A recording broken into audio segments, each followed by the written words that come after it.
bunch of ridge runners. Get the lead out.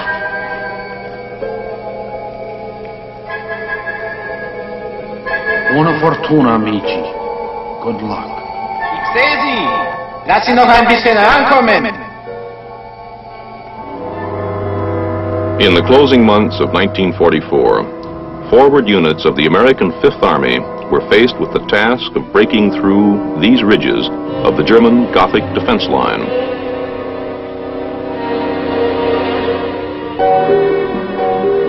On November 26th of that year, a deathly silence settled over this sector of the Italian front, for it was on that day that our third attempt to break the line failed. The story born out of that stalemate is the subject of this film, told from the personal viewpoint of those who were there. My name is Bill Putnam. I was lieutenant with the 85th. Ich heiße Georg. My name is George Weibel. I was a sergeant assigned to a transport unit. I witnessed the end of the war in Italy. My name is Ben Bush. I was a sergeant with the 86th. Ich bin Hans-Georg Hildebrand. I am Hans Georg Hildebrand. I was a German general in northern Italy. My name is George P. Hayes. I was the commanding general of the 10th Mountain Division. This is the story of the climb to glory, a combined German, American, and Italian account of the combat record of one of America's most unusual fighting outfits, the 10th Mountain Division.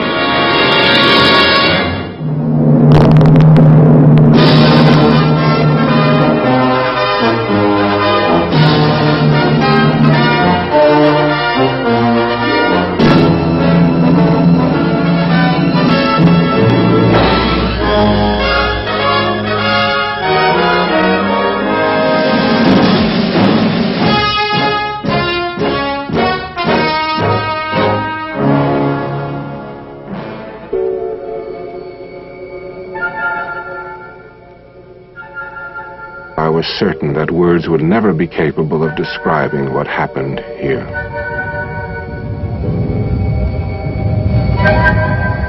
But time has a way of helping a man put a lot of jagged memories back together again. We were not the first division to come to Italy, nor did we, as one reporter put it, win the war single-handed. I have no doubt that our final story would have been a lot different had it not been for so many other people who had come here before us. We were not responsible for the victories at Anzio, Salerno, or Monte Cassino, or for the march into Rome.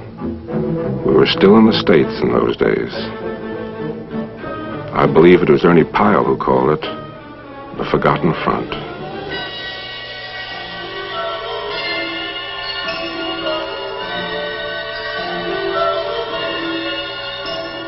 We became a part of this tragic scenery on December 23rd, 48 hours before Christmas, 1944.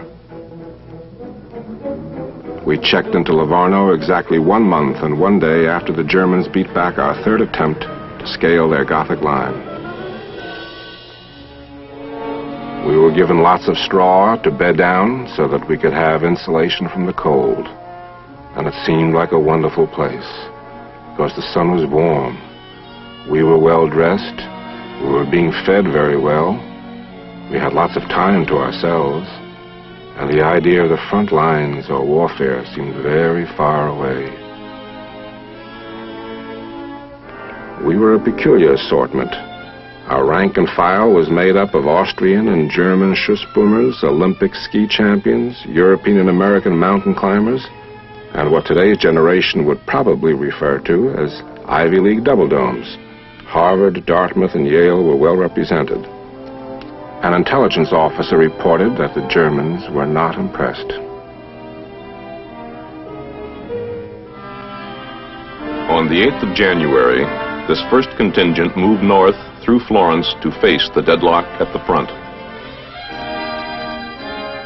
10 days later, the rest of the division pulled into Livorno.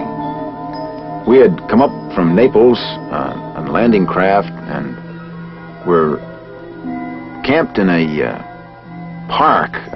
The whole division was there except for parts of the 86th that were ahead of us and had been in the line. It was raining. Things were rather miserable and soggy, but we were cleaning our equipment, relaxing a bit, getting rested up from the long trip in the ocean. It was wet, muddy, and the foxholes that they had dug were full of water and very unpleasant. So they were quite anxious, I think, to get on with the show and get something moving. On February 4th, we were ordered, my platoon plus one rifle platoon from the 3 rifle companies of our battalion, into a make-up company that was supposed to do something. We weren't really sure what we were supposed to do. But we had orders to go up the valley to our left and ascend the ridge that overlooked the town of Piancenatico. We did this. We got up to the top of the ridge in fairly good order, and I put my mortars in position to shell the town of Piancenatico, and we then waited for something to happen. Gerd, jetzt kommen die Amis von hinten. It happened. We did some damage to the town of Piancenatico, but it was all done with my mortars, the 60mm mortars of a line company. I remember rather enjoying the performance because we were actually doing something. We felt constructive. I'm sure the Germans had a different attitude, but we could see some Germans in the town, and I did my own observing, calling the shots to create maximum damage. You can't really do a great deal of damage against buildings with 60mm mortars, but I tried. And I remember seeing, praying, just hoping I could drop one round down the chimney of the building that I was sure was their headquarters. And we knocked an awful lot of tiles off the roof first, but I finally got one round right smack down that chimney. I felt so good to see the flames and smoke shoot out the windows and the door. It was a glorious feeling. I guess it was really the only satisfying event of the whole day for any of us on that raid. For it was then that someone turned the tables on us. First I thought it was maybe our own artillery, but it was our friends down below, lobbing shells all over the stupid ridge. For some of us, it was our first experience under fire. It wasn't very pleasant. Then a funny thing happened. We couldn't get enough of us to move out of the way. I kept wondering why the officer in charge didn't move, but no one budged. But the moment I got hit, everybody cleared out. Why, leading the parade down was the guy in charge of the foolish raid, and I never saw anybody move so fast in all my life as he did getting out of there after the hours that I'd spent urging him to do something. The end of the first skirmish. Confusion, fear, a wounded man. Just a sample of what life on the line could be like. There may have been more than one man who wished he had stayed in Livorno. A communique from the front read, "The sector immediately south of the German Gothic line was relatively quiet today." Another report simply stated that the Germans had been observed digging in. 6 days later, on the 11th, elements of the 86th Regiment began probing into enemy territory, looking for ways in which the 10th might gain access to some of the heights the Germans held.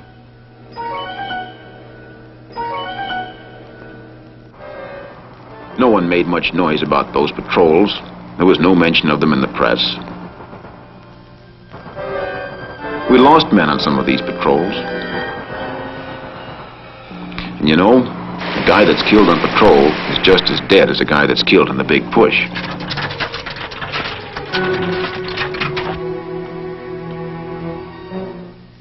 Within 3 weeks of their arrival in Livorno, all remaining elements of the 10th that had been limbering up in rear areas began moving up to their pre-assault positions in and around the town of Vidichatico.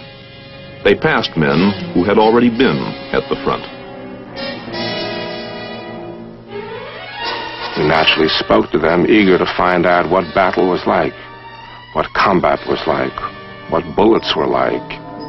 And I remember how they told us about the horror that they had experienced, how death actually came to many of their comrades, how they narrowly escaped death, how they were wounded and they would never go back under any circumstances. Here was the situation at the front as General Hayes saw it from his command post. On my left is Riva Ridge, and on my right is Mount Belvedere. And on the right of Mount Belvedere is Mount Gorgolesco. Between Belvedere and Riva Ridge, that small humpback ridge was also held by the Germans. As you can see, the Germans had observation on all of our front. And it was essential to capture Riva Ridge to prevent them from looking down on our flank and rear when we attacked Mount Belvedere. The thing that disturbed me most in preparing for the attack was assembling the division in this sort of a punch bowl surrounded by the mountains that the Germans held. They had observation on the whole area that the division would have to come into to prepare for the attack. Now, I felt quite sure if the Germans found out that the whole division was assembling in that area, that they would reinforce their troops and make it much more difficult. So the problem, first problem that I faced was try to slip the division in at night.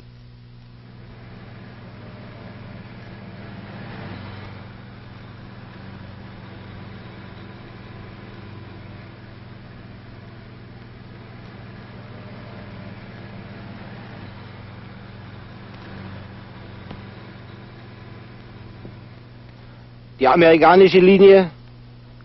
American line runs from here down to this valley and northeast of Rocca Cornetta. We haven't got any reporters yet on their exact whereabouts on the western flank. Now, I've ordered out 2 patrols in strength. They're to capture any American in the 10th Mountain Division sector and return him alive to me, not to the intelligence.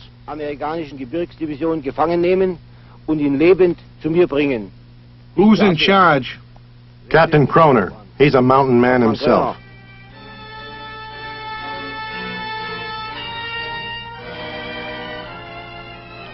That night, an American patrol also went out.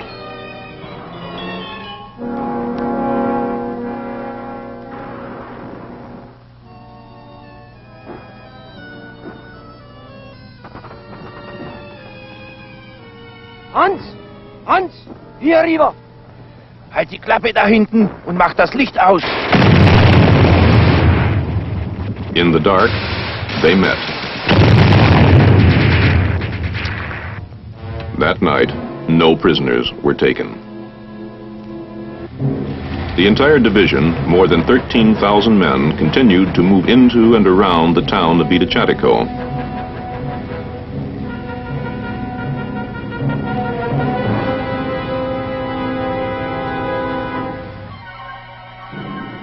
After patrolling for a period of a week, we finally found 4 little paths that we could climb. We thought we could climb up the mountain. Now, they'd had to go up single file. One German at the top of the mountain could throw hand grenades down and stop the whole show if we didn't gain surprise. So naturally, under situation of that kind, the men would be a little nervous. You couldn't expect them to be otherwise.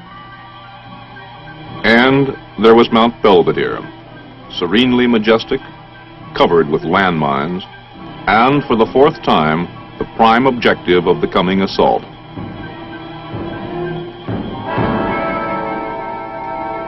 The first impression of Mount Belvedere from in front of Vitichatico was that it was so far, far away and awfully high up. It seemed impossible that we'd ever be able to make that distance and ever be able to capture that mountain.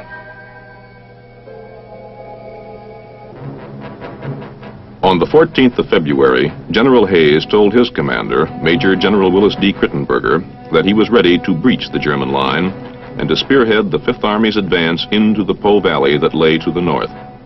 He was given the green light. On the 15th of February, General Hayes dictated this order.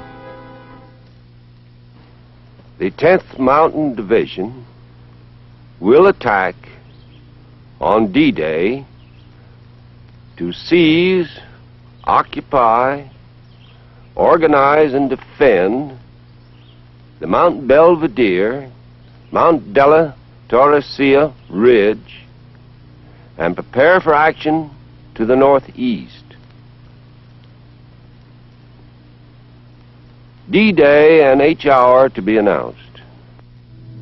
The Germans were well aware that something was up, but according to their records, there wasn't much they could do about countering our intentions. General Hildebrand was asked about the obvious absence of German aircraft. Sie fragen mich nach der mangelnden Unterstützung. You ask about the lack of support by our Air Force? Gentlemen, I can only reply that there were days, well, weeks, when I did not see a single German plane. There were many planes up there, but they were yours, gentlemen, not ours. It was extremely frustrating when a British or an American fighter plane made observations of our positions, and I had no way of going after it.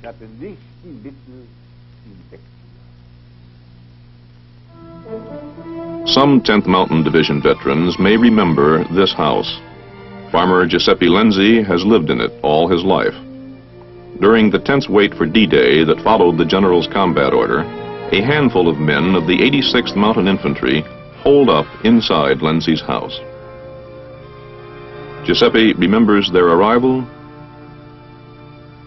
and the day they left. In febbraio del 1945. In February of 1945, the Americans arrived at the village of Vitichatico, most of them from the 10th Division. Then in one evening of that February, they began their advance on Mount Riva and Mount Belvedere, where they started a great battle.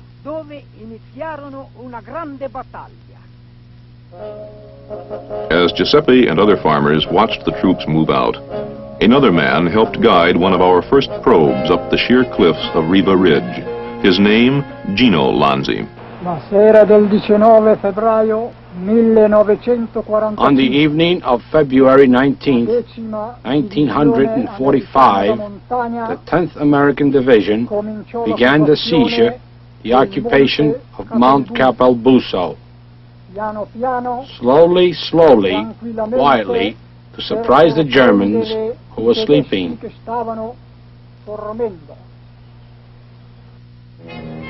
There were only 4 places in that ridge that our troops could climb, and then only single file. And it was absolutely essential that they get on top of that ridge before the enemy was alerted.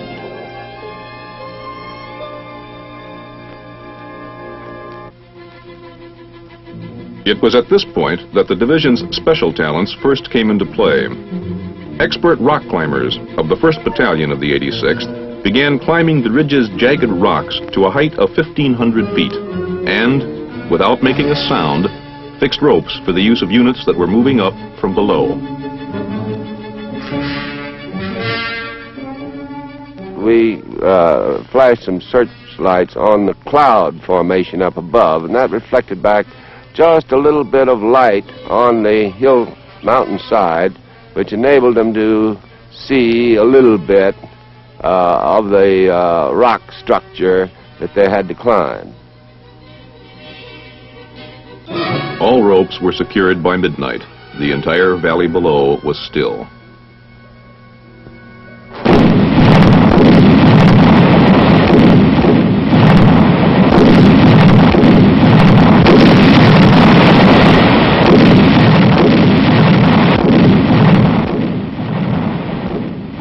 Helmut! Pass auf von links!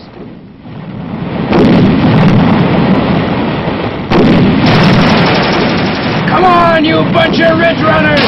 Get the lead out!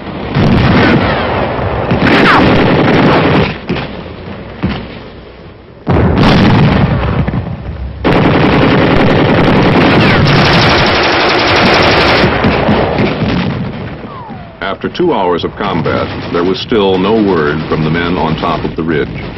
It was reported, however, that the first of several wounded were on their way down. To General Hayes, there were two questions.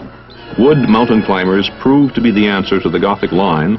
And would their special talents plus the strategy of surprise help keep initial casualties down? After midnight, the first indications of success trickled down to the valley below. Company B of the 86th had dislodged all German troops from the top of Rebus Mount Capelbuso. At dawn, a single platoon of Company A reported that it had occupied the northern end of the ridge, Piso di Campopiano.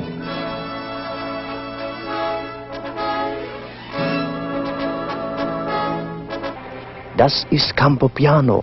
Bis morgen früh haben wir die Bande runtergeschmissen. Gehen wir!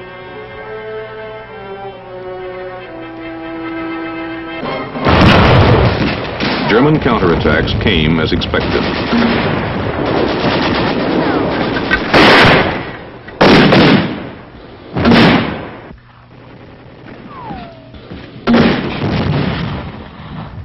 They were vicious,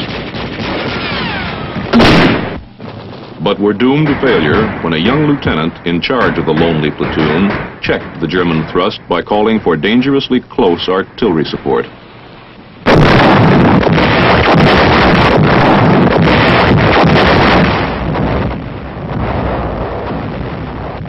By morning of the following day, the ridge was ours. The 10th Mountain Division, still considered green, had chopped the key threat out of the Gothic line. Belvedere was next. In the early morning hours, while initial mopping up operations got underway on Riva Ridge, the 10th let loose with a terrible hail of steel against Gorgolesco and Belvedere. It did not inspire peace of mind in the men who waited below, for the Germans had, after all, overcome that kind of shellacking on 3 previous occasions.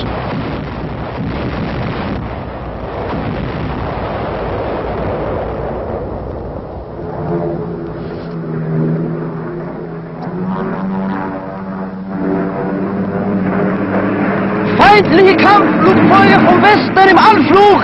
Ganz tief!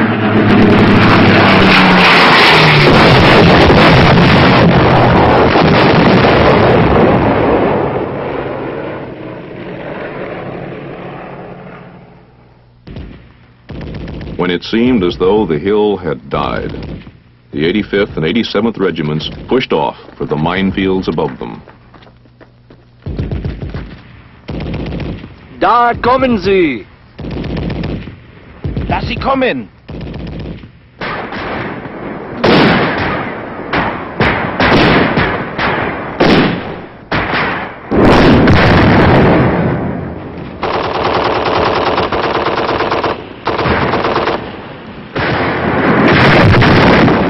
We knew the Germans had 2 weapons.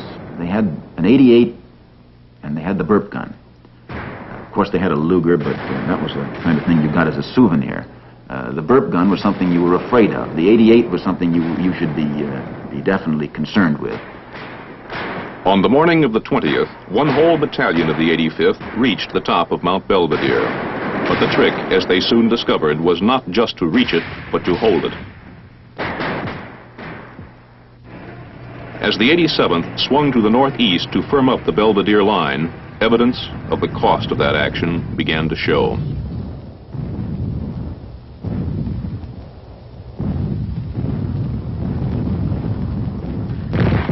The Germans rushed the 741st Jaeger Regiment into the line.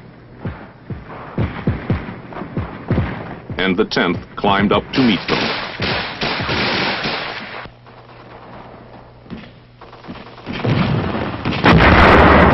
They wept as they crawled, and they screamed, and the Germans who saw them thought they were crazy. And the Germans cried too, some out of pity, some out of fear, and some out of disbelief.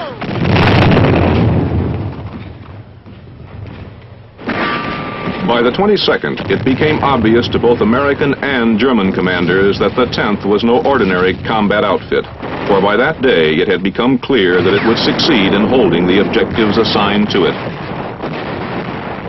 News of this relentlessly aggressive outfit spread deep into the German lines. Prisoners revealed that their commanders had called it the Elite Mountain Division. German Sergeant Gerd Weibel was in that combat zone. Ich erinnere mich noch genau, als ich südlich von Bologna. I remember distinctly when I took over a transport unit south of Bologna. I learned that the American Mountain Division pressed upon us.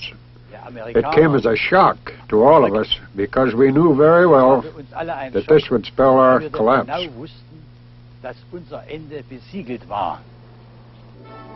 On February 24th, Riva was secure. Belvedere was secure. And all initial objectives to the northwest were also secure. Peace returned to Vidichatico. Just an occasional shot could be heard. In a letter of commendation to the division, General Mark W. Clark, commander of the 15th Army Group, said, "My congratulations to the officers and men of the 10th Mountain Division. You men have done a damn fine job." General Hildebrand says, I respect this unit, for I fought against it.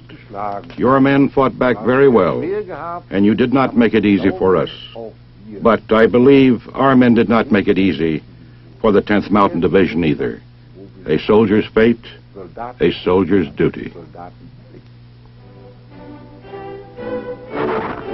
Next week, part 2 of The Climb to Glory.